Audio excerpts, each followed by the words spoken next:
Finally, time to review the Filmation She-Ra show's one and only appearance of King Micah, aka Glimmer's dad. That's always been something about the show that bothers me. I get it, Queen Angela rules by herself, insinuating something bad happened to her husband, but it's always been kinda weird to me how characters on the Filmation show never even really talk about Micah. And will this finally explain why Glimmer doesn't speak with a British accent like her mom? Let's go through the episode plot first. So the episode begins with Micah escaping Horde World. He's bothered by Horde Prime and his troopers for a while until the computer activates warp speed and he heads off to Etheria. Meanwhile on Etheria, Glimmer and Bo are talking about Micah. Now they're talking about him? Well, at least it's Angela and Micah's anniversary, so it makes a bit of sense. Well, after Glimmer nearly kills herself and She-Ra saves her, the main characters reminisce about Micah. Meanwhile, Micah's forced to crash land in the kingdom of the Harpies, these minor villains who appeared at the very start of She-Ra and were actually the ones holding Angela hostage back then.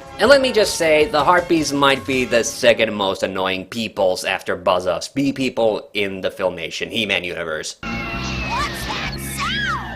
I don't know. I suppose you came back to see your wife and daughter. So now Queen Hunga, of course, gets Micah as a hostage and tries to get Angela to exchange herself as a prisoner. But of course, because she's evil, she immediately backstabs Angela. Glimmer and She-Ra head out to rescue them, and luckily, Hordak has sent Tongue Lashor to get Micah as well, so he and Queen Hunga have a battle which distracts her from the rescue. Well, I say Tongue and Hunga battle, she's actually more than a bit OP. So then we finally get an Angela versus Hunga grudge match for some goddamn reason, and once the villains have been thoroughly humiliated, Micah is reappointed king, and we never see him again for the rest of the series. Yeah, this is the kind of episode from She-Ra I always have very mixed feelings about. On one hand, I really do like that Filmation tried to build history and backstories for most of the characters on She-Ra, but I feel this episode maybe goes in the deep end of being just a little silly.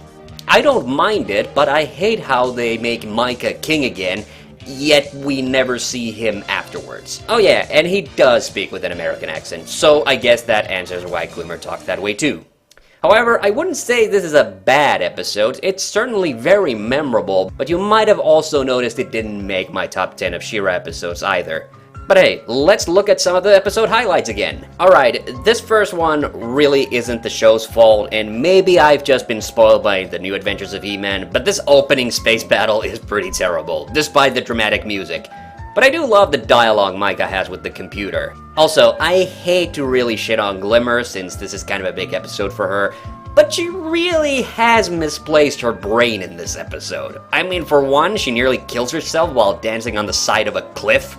Then when she's trying to get She-Ra and Swiftwind's attention, she says this. If only I could signal them. Dude, you can literally shoot fireworks out of your hands. You're Jubilee before Jubilee was an X-Men. How do these characters just manage to forget their own powers? Also, I don't get to talk about animation errors on She-Ra that much, but a repeated little error I noticed about halfway through the series is how sometimes the animators forgot to color in Glimmer's tights, and therefore it looks like she's going bare-legged in a few scenes. Also, the episode director maybe ruined some of the intensity with little touches, like Micah literally whistling on his approach to Etheria. In the flashback sequence, I have to say, little Glimmer is super adorable. Also, holy fuck, Queen Angela was a babe. And lastly, I have to really apologize for forgetting to rewatch this episode when I ranked all the Horsemen, because this has got to be the single best episode appearance by Tongue Lashor. He's literally the only one of the Horsemen to make an appearance aside Imp, and he is just fucking hilarious. He's wiping down the command console, how can you not fucking love that? So all in all, Micah of Bright Moon is a good episode, but one I wish could have maybe taken itself a bit more seriously. At the same time, there's definitely enough novel elements to make this one another must-see from the series. Even if it slightly fails to live up to some of my favorite episodes, it's still very enjoyable. And that's all from me for now. Until next time, I have the power, so can you.